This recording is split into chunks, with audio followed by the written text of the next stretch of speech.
Thank you po, Tita C, sa magic lipstick. Flying kiss. Mwah! Mwah!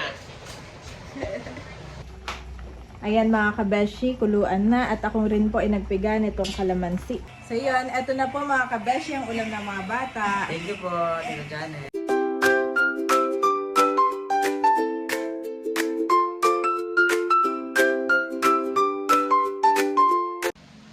Kamusta mga kabeshi? Welcome back sa aking YouTube channel. And for today's vlog po, magluluto tayo ng sinigang na salmon. Yun pong salmon ay nabili natin sa dinahikan kahapon. At bago po yun, ako lang ay magli-lipstick. Ito po ay from Tita C. Yan, ito nga po ay papackage doon kina Cadillac at binigay po sa akin ni Cadillac. Thank you so much po Tita C sa magic lipstick. God bless you po more and more. Yan, tatry na natin. Ano daw ito, sabi ni Andres, it's a magic lipstick. Ah, nagkakalay. Yeah.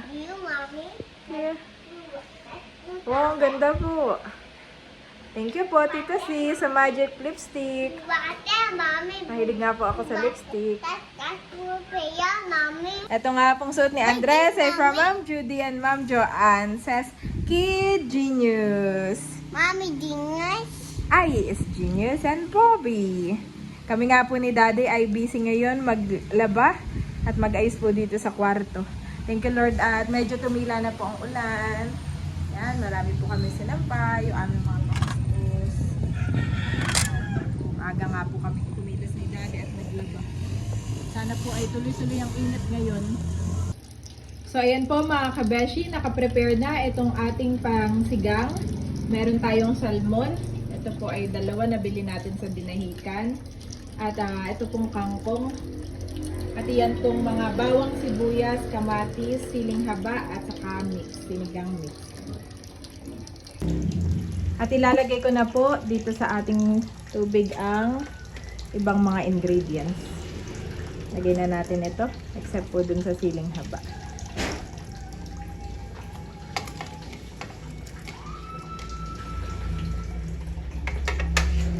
At maglalagay din po ako ng asin. Yan. Papakuluan lang natin yan mga kabeshi bago ko po ilagay ang ating isda.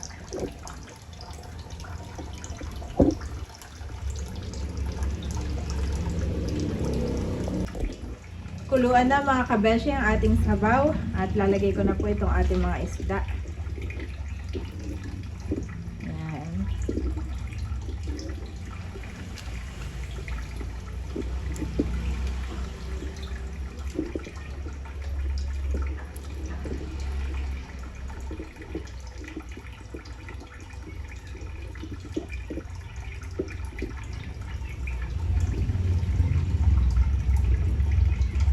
Ilalagay ko na rin po itong ating mga sili.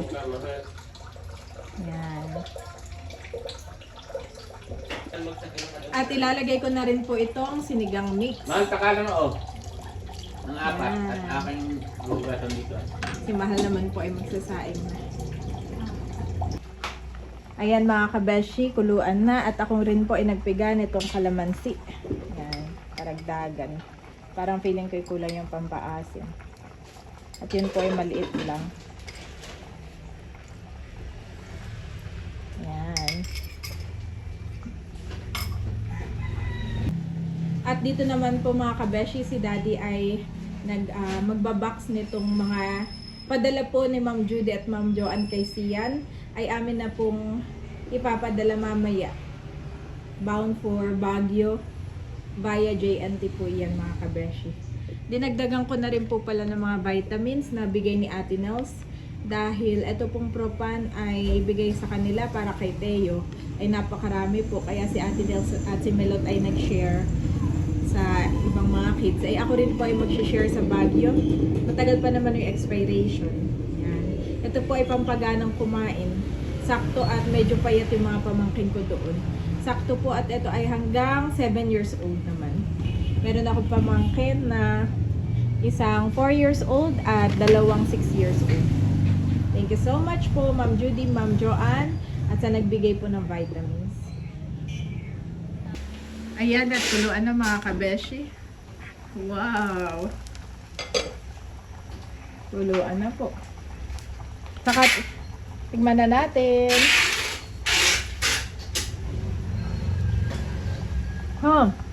Nakaasim, sarap. Sarap ang humigop. Nalagay ko na po itong ating kangkong. Ito po mga kangkong ay akin na nahugasan. At ako nga po ay magpapasabaw doon sa kabila sa mga bata. Kaya madami po itong aking niluto na isda at saka mga gulay.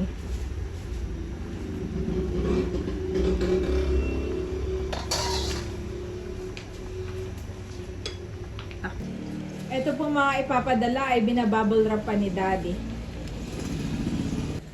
Salamat Daddy sa pag-iintindi na yan. At kaya niya binabubble wrap din ay para safean eh. At may requirement ng JNT. requirement ng JNT, yes. So yan po mga kabeshi, binabubble wrap lang ni Daddy. At si Daddy mamaya ay maliligo at kami po ay may pupuntahan ulit. Wow, kuluan na mga kabeshi. Ayan, at luto na po ang ating sinigang na salmon. Namiss ko po itong isda na ito. Kain po tayo. So yan mga kabeshi, ako po ay maghahain na. At una ko po munang bibigyan doon sa kabilang bahay. Kina Unto. Ito po maglalagay dito. Kailangan yung kumain ng isda. Ayan. Sila po ay share na lamang dito sa isda mga kabeshi. At lalagyan ko rin ng sabaw. So yun, eto na po mga kabeshi ang ulam ng mga bata. Thank you po, Tito Janet. Kain na. Kain na po kami. Thank you po. At si tatay po mga kabeshi ay mauuna ng kumain dahil si tatay po ay may pupuntahan pa.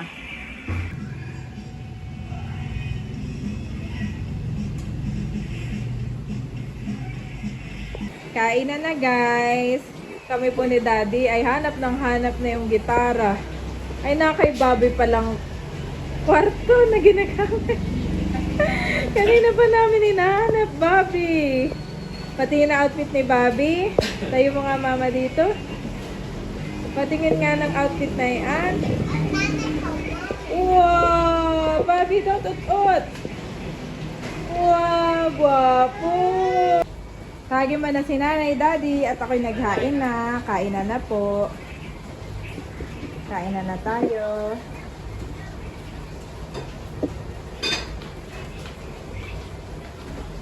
Kain na tayo, boys! Hi! Ano mama po yung ulam? Pag-pray ko na. Hallelujah, Jesus, O God, Lord, we praise and honor you. Thank you for this food. Pagpalain mo nga po ito at may kalakasan, Lord, na aming katawan in Jesus' name. Amen. Say amen.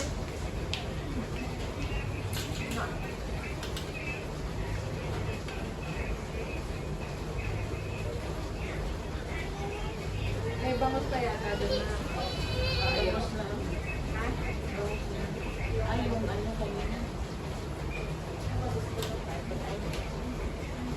Kain na boys. Papakainin ko na po sa dalawa.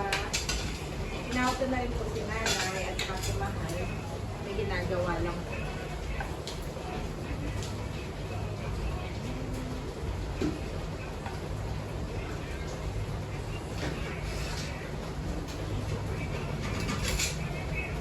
Kain na.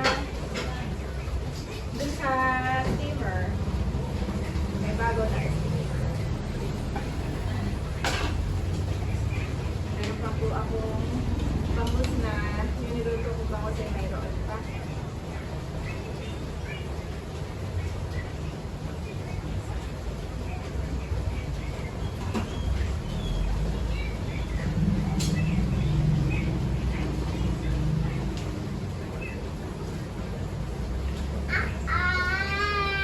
Uh-oh. Kain na guys. Ayan po mga kabeshi, kami po ay tapos ng kumain na hindi pala naka-vlog at napulo itong aking telepono. Iba naman yung exciting part. Si daddy po tapos na rin kumain. Sarap, mami. Thank you. Saka sila nanay, si tatay. Ako'y naglalabay, nagbabanlaw na lang. So yun po mga kabeshi. Salamat po sa inyo pong panonood. Pati si Bob, ang dami nakain. Bye-bye. Thank you po. Bye-bye. God bless po sa lahat. Bye-bye. Bye-bye, Bobby! Bye-bye! Bye-bye. Oh, galing! Say bye-bye. Flying kiss. Flying kiss! Mwah! Mwah! Ngiting busog po iyan. 1 Corinthians 2:9 states, "However, as it is written, what no eye has seen, what no ear has heard, and what no human mind has conceived, the things God has prepared for those who love Him."